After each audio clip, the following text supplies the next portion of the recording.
Okay, hey everyone. Nice sunny day. Thought I'd give a quick catch up on how coronavirus is affecting those of us with cancer. The reason I've touched on this subject is because I had a journalist contact me for an interview this morning. I've completed it and I've asked him certain questions that I felt needed to be answered. Because what it is on my social media platforms, I've mentioned a lot about I feel that we're being ignored as a group. Um, in general, when you have something like cancer or a major disability, you feel like society disregards you. You're sometimes not able to work, like myself.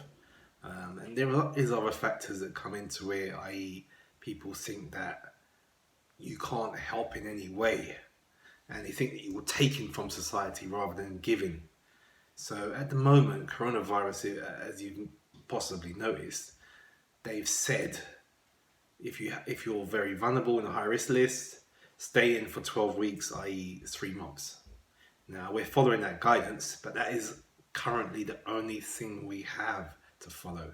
There's nothing else. There's no other information, and that's left us, a lot of us, quite anxious, quite worried, and emotional, I would say. I've got my laptop next to me, so if you see me looking across, I'm just gonna say some points that I did say in the interview. So to start off with, I said there are no delivery slots in supermarkets online, even though we are put on the vulnerable list. So I don't know if you saw the incentive from a few supermarkets. Sainsbury's is the main one, and Tesco's just done it now, where they said we're stopping all deliveries except for if you're on the vulnerable list. Now that's all fair and well, and it sounds great for us. However, there's still no slots available. None. I've looked today, and I've looked for it goes over 3 weeks. There's no slots available. Now, okay, we're priority, we're supposed to be priority, and the government has done one thing, which is send food parcels. We don't know how many food parcels are going to be sent. Been sent 2 of them, so thank you, government, and I am happy for that. However, more importantly, is there's no clarity on whether I will receive any more. Some people in my groups have received none. So, you know, we need to kind of know what's going on in terms of food because we need to eat. And unfortunately, like I said to the government, I would prefer delivery, like do my own delivery because I have a specific diet that I'm trying to stick to. Some people who have cancer or other disabilities, they have diets that they want to stick to. So getting a food box from the government is great, and thank you for that. I appreciate that. However, some things in there you don't want to eat. You think it's going to affect you in a negative way. So that is a bit of a touchy thing to do. I'm hoping the supermarkets get their act sorted soon, and we could get some sort of slot. I know obviously the lack of delivery drivers at the minute as well because of the situation. So we'll see how that goes. Next point I want to say is there's no clear guidance on when we will receive medication. So I'm on chemotherapy. I know a lot of other people are as well, and my medication it will run out. There's a time where it's going to run out. Mine specifically is 3 weeks.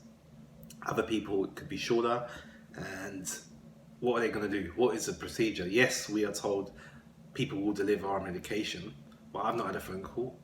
I've just had letters saying someone will deliver your medication, but no phone call. So what do I do? When it runs out, what do I do? No clear guidance on when we will be able to go back to our hospital appointments. I've got 4 hospital appointments. 2 of them have been cancelled. The other 2, I've had no correspondence. I've tried to find out some information and I can't. There's nothing available. And again, this is when I speak about these situations, I'm speaking personally. However, in my groups, they've also come up and said, yeah, we're facing similar things. So, you know, when will we be able to go back to our hospital appointments? Me specifically and the blood cancer people, multiple myeloma people, we get bloods done quite regularly.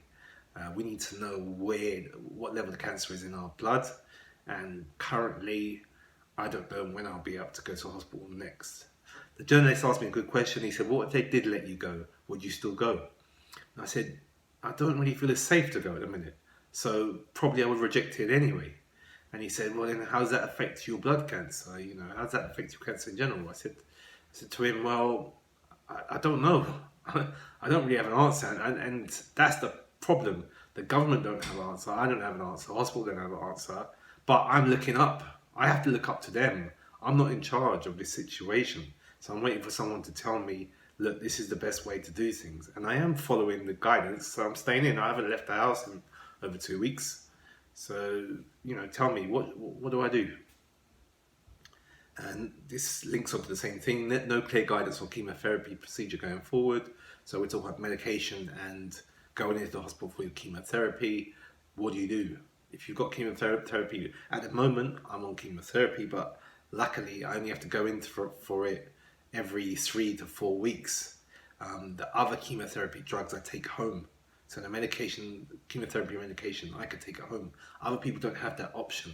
Some of them have to go in daily or weekly, and some of them on my groups have said, yeah, they've stopped it and they don't know what to do. They're very scared, they're very nervous, because once coronavirus finishes, they will still have cancer.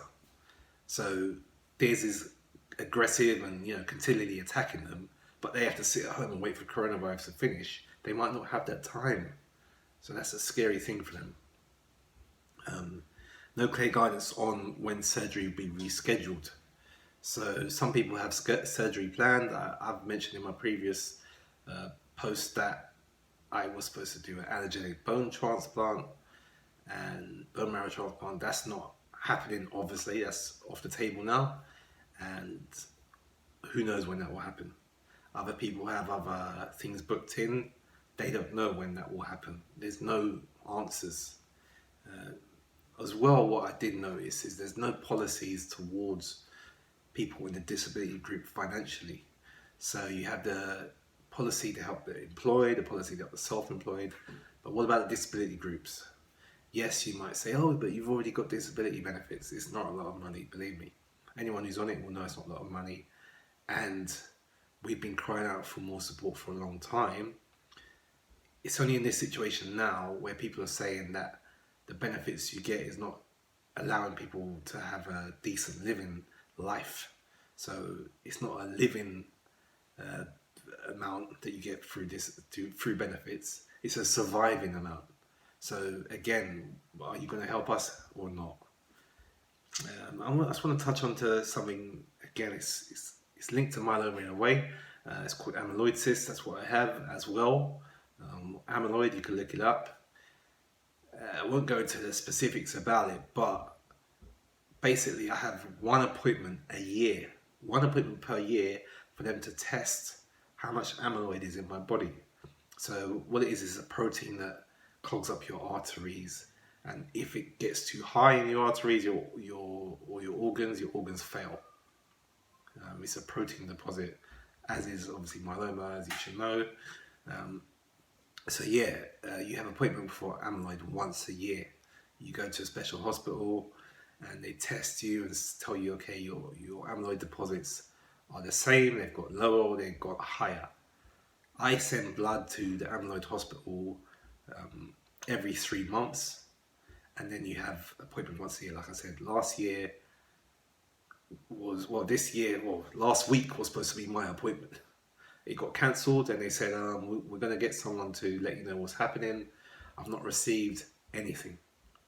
No, nothing at all again. I don't know what to do on that respect. So it's a waiting game.